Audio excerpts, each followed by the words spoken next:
Ons is in Markus 5 en dit is verstommend hoe vinnig goed gebeur.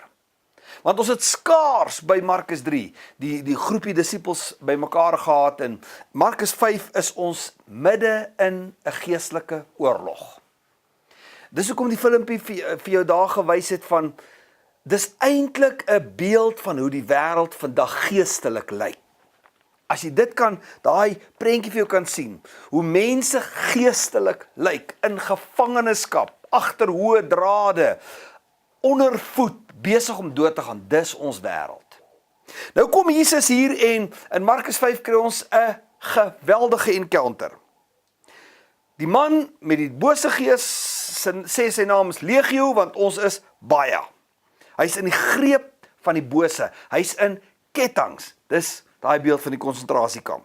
En die vraag is, wat dink jy is die uitwerking daarvan op so gevangene en op die mense rondom hom? Kan jy 'n bietjie daaroor gesels? Hoe dink jy voel die families oor so 'n persoon? Stel jouself voor, in daai konsentrasiekamp, hoe het hulle families gevoel daaroor? Gaan jy dalk nooit weer sien nie, die verskriklike toestand. So, Markus 5 gaan oor die werke van die duiwel en beeld dit eintlik vir ons baie grafies uit as ons hierdie tragiese figuur in die begrafplaas sien. Begrafplaas praat van dood, né? Terwyl Jesus gekom het dat ons lewe sal hê en lewe in oorvloed, maar dis wat die wêreld is, dood. En is 'n baie hartseer prentjie wat ons hier sien, maar dis die realiteit julle. Kyk rondom jou. Huwelike is in konsentrasiekampe, finansies, kinders, werksomstandighede, mense se lewens, mense sukkel met skuldgevoelens, mense sukkel met wat ander mense aan hulle gedoen het en dit sit hulle in 'n konsentrasiekamp en hulle besef dit nie. Dat dit die way is waarop die vyand jou gevange neem en in 'n konsentrasiekamp toesluit. Goed soos woede, trauma wat nie hanteer word nie, jaloesie, bitterheid, noem maar op. Nagmerries, as jy sukkel met nagmerries, vrees, 'n harde hart, is alles tekens dat jy in 'n konsentrasiekamp toegesluit is. Jy kan nie normaal funksioneer nie. As jy daai mense kyk in daai konsentrasiekamp, hulle oë is dood. Hulle lewe nie, hulle bestaan net. So, kyk 'n bietjie wat sê Efesiërs 6 vers 12 en bespreek dit. Dis die tragedie, né? Dis die tragedie, dat mense is totaal onbewus daarvan dat hulle eintlik in 'n konsentrasiekamp is. En dan amper 'n nog groter tragedie as dit mense ontken dat hulle in 'n konsentrasiekamp is. So, kom ons praat oor die oplossing, want dit is nou genoeg van waar die probleem is. Die oplossing is, dis in die eerste plek 'n geestelike geveg wat geestelike wapens nodig het. Daar's 3 skrifte wat julle moet lees en bespreek. Efesiërs 4 vers 25 tot 32, lees dit, bespreek dit. Jakobus 4 vers 7, lees dit, bespreek dit. Romeine 16 vers 20, wat is die sleutelwoord in Romeine 16 vers 20 en bespreek dit. Wat beteken daardie sleutelwoord? So, die groot opdrag van die Here is dat ons onsself sal beskerm en sal bewaar teen hierdie aanvalle. Ek dink dis hoekom hierdie stories in die Bybel vir ons is, want daai man moes daar beland het op 'n way. Hy's nie daar gebore nie.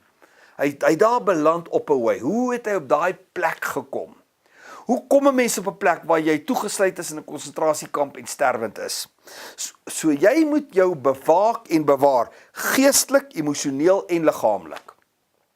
En ek wil julle met 'n bietjie daaroor praat. Kom ons vat hom van onderaf. Hoe bewaar 'n mens jou liggaam? Bespreek dit. Hoe bewaar 'n mens jou emosies? Bespreek dit. En hoe bewaar 'n mens jou gees? Bespreek dit. En ek wil amper sê, wees brutaal eerlik daaroor.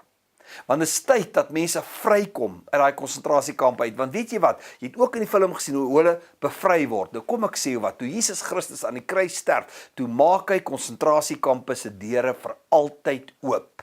En hy maak daai kettinge vir altyd los. So die Here se plan vir jou is totale vryheid. Kan julle dalk dit bespreek?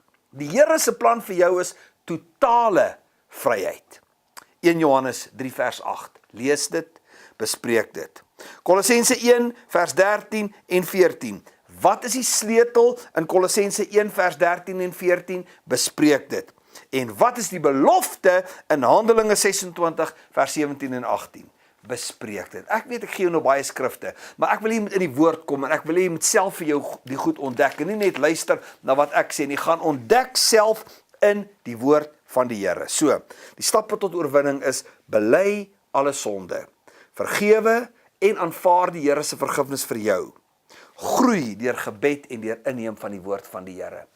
Dis vroeg in Markus, jong. Dis vroeg in Markus. En dis nie die eerste keer wat ons nou al met demone te doen gehad het nie. Ons het al hier in Markus 2 met hulle te doen gehad. So, dis dadelik midde in daai oorlog, midde in daai situasie. Dis die wêreld waarin ons lewe, julle. Of ons dit wil ontken of nie, ons is in daai situasie nou. En die Here wil hê, jy moet nie toegesluit word nie, maar dat jy in totale vryheid sal lewe. Kyk wat sê daai skrifte, bespreek dit en bid vir mekaar dat ons in totale vryheid sal kom.